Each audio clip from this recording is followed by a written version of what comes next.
on the left. This is not hard. And these guys lost themselves. They missed it. They could not find it. Now you would think if they said go up to the mountains and start following the river, after about 8 or 9 days when you should have found it at 1 or 2, somebody would have noticed they hadn't seen a river yet. But they keep going. How is it that they are that stupid? Here's the answer. In the geography of that area, there's actually 2 rivers. There's the Grijalva and the Usumacinta. The Grijalva is the one that we think is the best candidate for the Sidon. And if you follow the Sidon, you will get to Zarahemla. If you follow the Usumacinta, you miss it because you're in the wrong river valley. The headwaters of those 2 rivers are 1 mile apart. They followed the wrong river. Do you know what happens if you follow the Usumacinta to its end, looking for Zarahemla that isn't there? You end up in Jaredite country, which is exactly what they did. So if you drop the Book of Mormon in that geography, all of a sudden the geography isn't an argument that we're making to say, yeah, it took place there. The geography is an argument saying, now we understand something about the Book of Mormon that we did not understand before. That is what we call being productive. If you have a correlation where the correlation starts telling you more than you would normally have known, that is a productive correlation because it tells you something you would not ordinarily know. Now, what I'd like to do is spend a little bit of time with the text in the Book of Mormon, dropping an event into Mesoamerica and rereading the Book of Mormon for you in another context so that you can see how the context will tell us what's happening in the Book of Mormon. What we're going to look at is the context surrounding Benjamin's great speech. And we want to find out some new things about what Benjamin is doing. And the first piece of information that we have to go through, and you need to know about, is you've got to go to the Words of Mormon. And where do I want to go? I want to go to Words of Mormon, and of course there's only one chapter there. We want verses 14 to 18. And in the strength of the Lord they did contend against their enemies until they had slain many thousands of the Lamanites. And it came to pass that they did contend against the Lamanites until they had driven them out of the lands of their inheritance.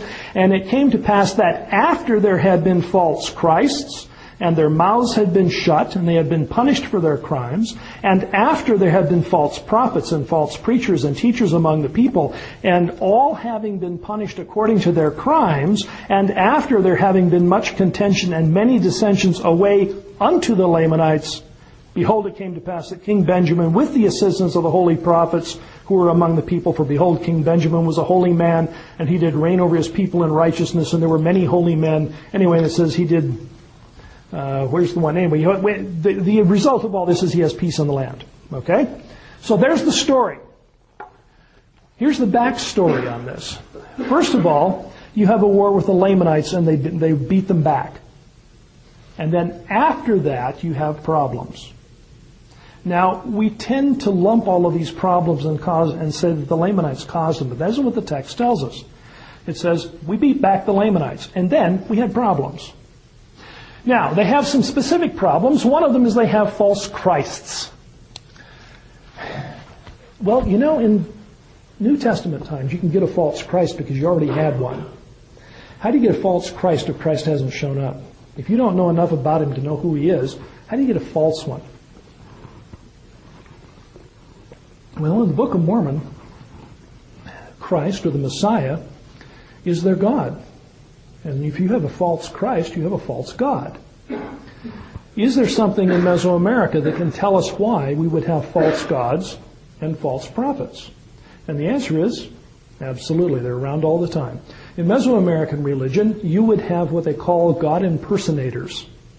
And it was the job of these men to dress up in the regalia of the god and to act as though they were that god, many times for an entire year at the time. And so you would have men going around saying, I am the God on earth, in these Mesoamerican religions. Where would they get this information from? Well, the Mulekites would have learned this kind of stuff from the Jaredites, and when they brought it with them down to Zarahemla, they had lost their religion, if you'll remember. Well, they lost their religion the same way they lost their language. They got a different one. And so what is being described to us is the conflict between the Nephite religion and these pagan religions that had shown up with the Mulekites at this point in time. Who are the false prophets? Well, they're the ones that are interpreting what these people say and handing out the information. When there are dissensions, why do they dissent unto the Lamanites? Why do they go to Lamanite territory? Well, Lamanites are enemies, and that's where everybody's going to go if they want to live this other religion. And so what's happening at this point in time is they're saying that during Benjamin, not only is there a war, but there's civil disputes among the Nephites, and they've now split, and they've purified the city, and they've sent all these people who believed in the wrong religion off to some other place, and they've gone to the Nephites, and now there's peace in the land, because the people who couldn't accept Nephite religion have gone. There's the background that you're looking for. So against that background, now we have Benjamin who says, I'm going to give you a speech. Now, what is he doing? One of the things that King Benjamin is going to do is he's going to abdicate the throne. And he's going to give it to his son Mosiah. And then it says he lives for 3 years. This is the only case that I'm aware of in the Book of Mormon where a sitting king gives up the throne and hands it off to his son before he dies. Now, they might do it just on the deathbed, but everybody else is pretty much saying, okay, I'm going to die, you be king. And in this case, he says, well, I'm kind of old and I'm going to change things, but you be king. And then the guy lives for 3 years after that. So he wasn't on his deathbed. He's making a change. Why is he making the change? Well, the next thing that he's doing is he is also attempting to change the people. And what you'll find if you read through this particular sermon that Benjamin gives is that what he's doing is giving people a new name. Well, in the ancient world, when you got a new name, you just didn't get something new to be called. You got a new identity. If you are named something, then you are that kind of person. So when you have a new name, your entire identity is changed. And literally what he's saying is, we have had a divided nation, and what is happening, I'm going to bring you together, and you're no longer going to be Mulekites or Nephites. You're going to have one name. You're all going to be Christians. You're all going to follow God, all of you. We're going to change that name. Now, again in the context, let's go to some of the things that he says in his speech. Let's see. Where do I want to go? Mosiah 2:7. For the multitude being so great that King Benjamin could not teach them all within the walls of the temple, therefore he caused a tower to be erected, that thereby his people might hear the words which he should speak unto them. You've heard that before. King Benjamin builds a tower. We all know about this. King Benjamin builds a tower. You see pictures of it, this nice wooden tower. In the eyes of an historian, this is a weird story. It shouldn't happen. Later in the Book of Mormon, his son Mosiah speaks to more people, because it says that there's a greater number of people at the time. His son speaks to a lot more people, and it never says he built a tower. So his son speaks to more people, but the daddy can't.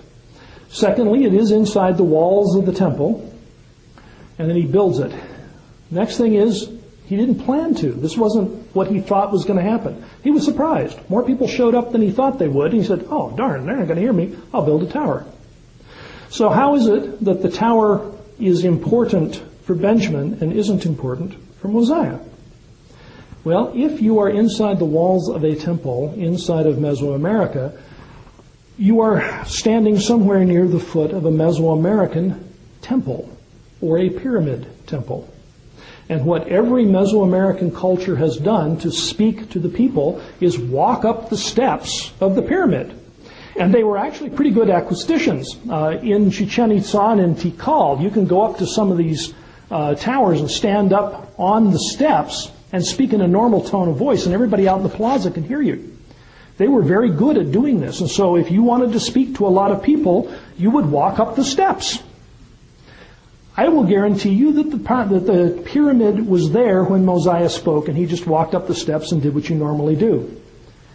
Why wasn't it there when Benjamin was there? Well, we don't know for certain. This is speculation, but I'll give you speculation because it's darn fun speculation. Temple wasn't there. Now, in the city that John Sorensen suggests might be Zarahemla, which is Santa Rosa, currently underwater with the dam project, so